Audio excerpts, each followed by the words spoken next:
Hello అందరికీ. ఈరోజైతే మేము బయటకొచ్చేసాము. బయటకంటే ఎక్కడికో కాదు, లంచ్ చేయడానికి మండికైతే వెళ్తున్నాము.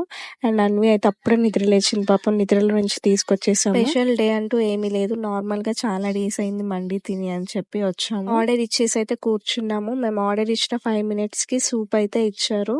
ఇక్కడ అన్విని తాగమంటే తను తాగట్లేదు. ఇంకా మేము ఆర్డర్ చెప్పిన ఒక 20, 30 మినిట్స్‌కి మనకి ఫుడ్ అయితే ఇచ్చారు. కిస్మత్ జైల్ మండి ఎందుకు చూపిస్తున్నానంటే ఎగ్జాక్ట్‌గా 1 ఇయర్ బ్యాక్ మా ఫ్యామిలీ మొత్తం మేము అందులోనే మండి తిన్నాము. అందుకే అది క్యాప్చర్ చేసుకున్నాను. ఫుడ్ అయితే వచ్చేసింది. ఇది మటన్ మండి. నా వీడియోస్ ఫాలో అయ్యే వాళ్ళకి తెలుసు నాకు మయోనీస్ అంటే ఎంత ఇష్టమో. ఇంకా చూసాక ఆగలేకపోయాను. ఫస్ట్ మయోనీస్ వేసుకొని తినేసాను. రైస్‌లో మయోనీస్ వేసుకుంటుందా లేకపోతే మయోనీస్‌లో రైస్ వేసుకుంటుందా అనుకుంటారు నన్ను చూసేవాళ్ళు. అంత ఇష్టం నాకు. ఫుడ్ విషయానికొస్తే ఓకేగా ఉంది. మరీ అంత బావుందని అయితే చెప్పలేము. ఇంకా రైస్ చాలా వరకి కుక్ అవ్వాలి. ఇంకా ఎలాగోలాగా తినేసి మేమైతే ఇంకా ఇంటికి స్టార్ట్ అయిపోయాము.